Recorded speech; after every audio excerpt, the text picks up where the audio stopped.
Et Chloé, t'es rose, ma chérie. Tout le monde va Oui, connaître les mon roses. Les roses de mes meilleurs amis qui m'ont offert, c'était quand, maman? C'était avant. Voilà, j'ai reçu du courrier. Il y en a encore dedans que j'ai réuni. Voilà. Voilà.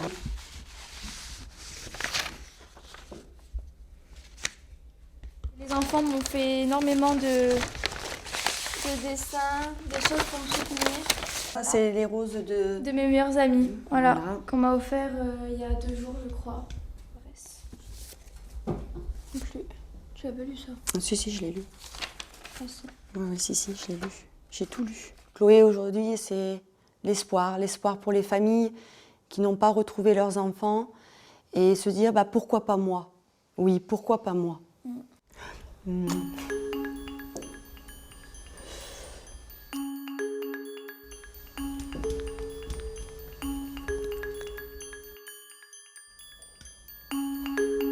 Papa, s'il te plaît, viens avec moi. J'ai envie que tu viennes avec moi.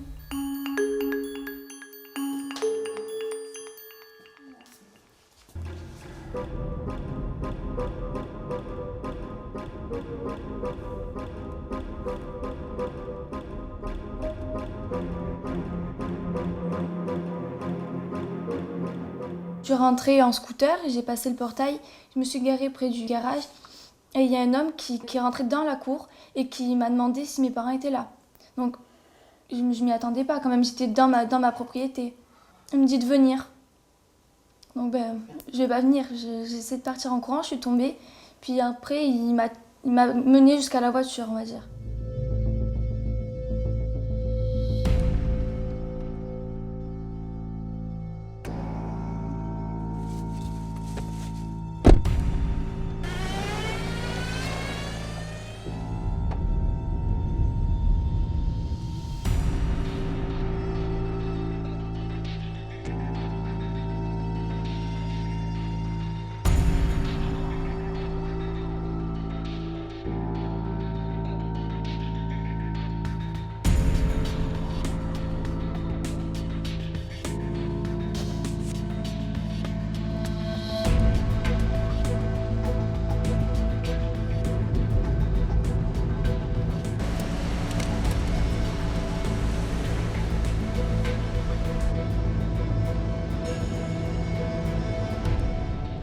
Le lendemain, j'étais quand même en Italie. Voilà, d'une traite, comme ça, on est parti. Je sais comment que tu es en Italie. Ça, je le sais un peu à la radio, parce que ça parlait une langue étrangère. Et quand je suis sortie du coffre, j'ai vu les panneaux, puis lui-même me l'a dit qu'on était en Italie.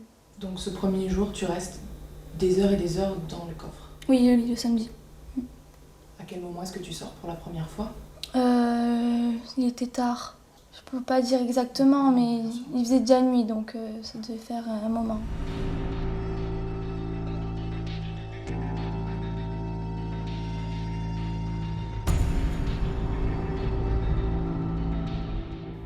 Et ça va se reproduire? Oui, pratiquement tous les jours. Le coffre. On roule comme ça. Pour quelle raison, je sais pas. En quelle direction, je ne sais pas non plus.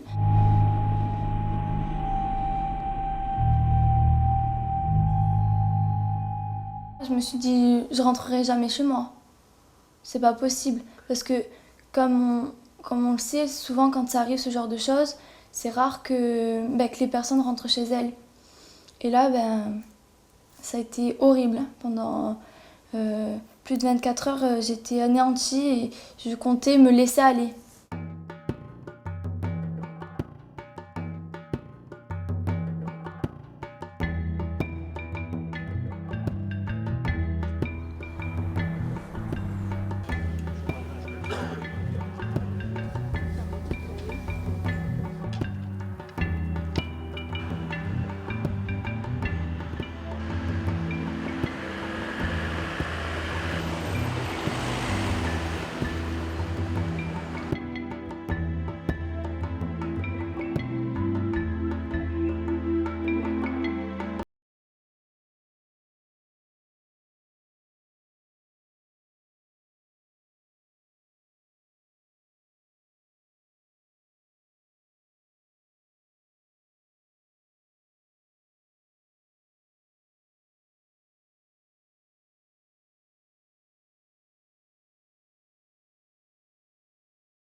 J'avais fait des courses une fois dans la semaine, donc ils disaient de pas m'inquiéter de manger. Puis moi, je savais qu'on était dans de pas très bonnes circonstances, donc du coup, je rationnais ce que je mangeais.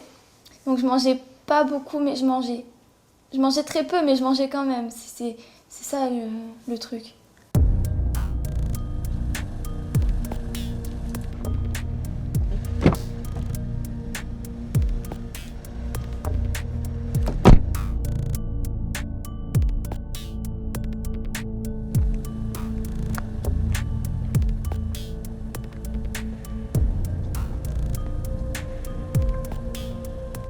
Est-ce que tu lui demandes, toi, Oui, où est-ce qu'on va?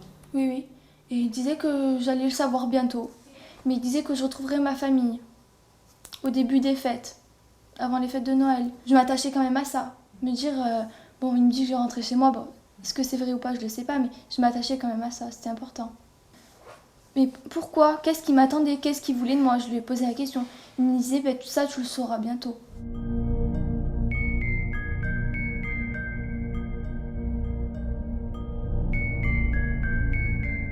Je n'ai pas tenté de me sauver.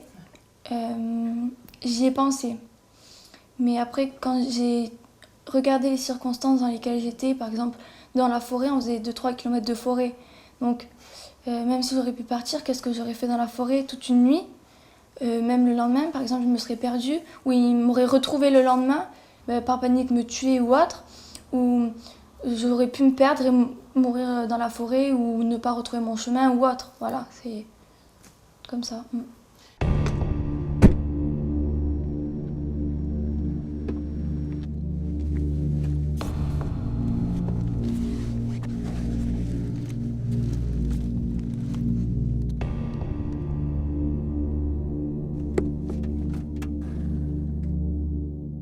Comment est-ce qu'il est, Kamel Bousselha, avec toi? Étrangement, il voulait pas me faire de mal directement en fait. Voilà. Après, ça veut pas dire que je n'ai pas subi d'autres choses, mais c'est tout ce que je pourrais dire. Ouais. Voilà.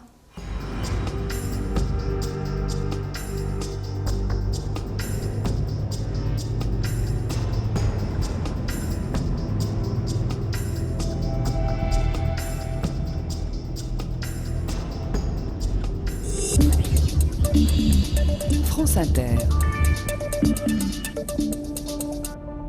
Tu peux rentrer, Chloé.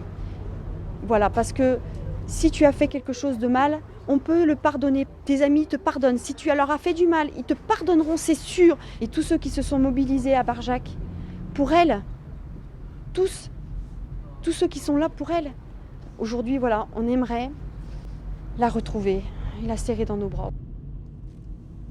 Quand j'avais entendu ma mère à la radio le dimanche soir, je me suis dit waouh, ma mère. Ça m'a boostée, je me suis dit faut pas que j'abandonne, faut pas que je baisse les bras. Quand j'étais dans le coffre, ça allait pas, je chantais. Et le soir, quand j'étais dans la voiture, je regardais dehors, je regardais le ciel et j'ai vu des étoiles partout. J'ai vu des étoiles, mais comme j'avais jamais vu avant, c'est un truc de fou quoi. Et je me disais tout ça, c'est les gens qui pensent à moi.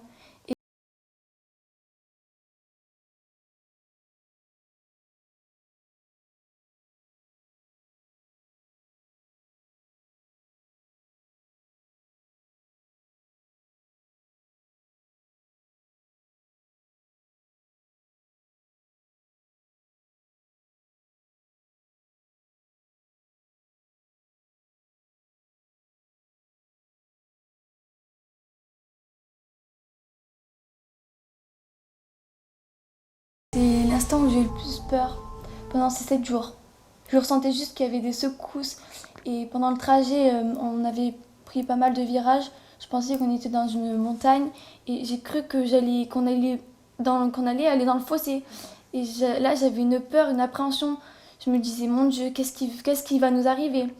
Et au moment où on arrive sur une route lisse, droite, je me suis dit, ah, enfin, c'est retombé. Puis là, d'un coup, un impact énorme et là, une peur. Oh, j'entendais plus rien.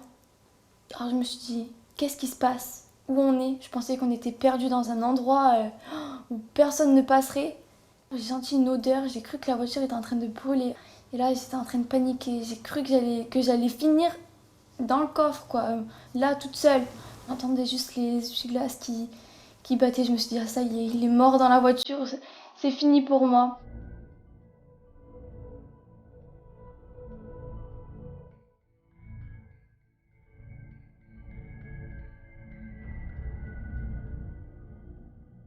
Quand les gendarmes ils sont venus sur le lieu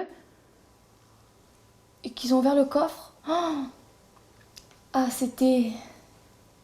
Waouh! Je crois que là, j'ai soulagée, je crois.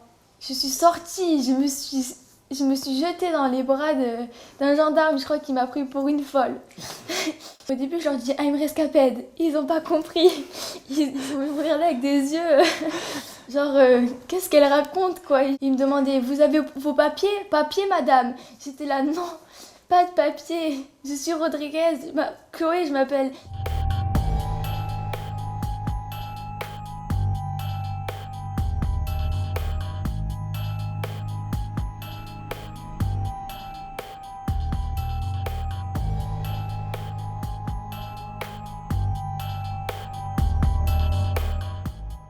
Moi, ça va très bien. Les gens trouvent ça bizarre parce que, justement, j'ai la joie de vivre depuis que je suis rentrée. Il y a plus rien qui me semble horrible, en fait. Maintenant, tout ce que je fais, c'est magnifique, quoi. Je vois tout positivement. Et des fois, c'est même moi qui réconforte ma mère, quoi. Parce que des fois, elle a un petit coup dur. Puis moi, je suis là, maman, t'inquiète pas, tout va bien, je suis là. Donc, depuis que je suis rentrée, tout va très bien. Ça va très, très, très bien.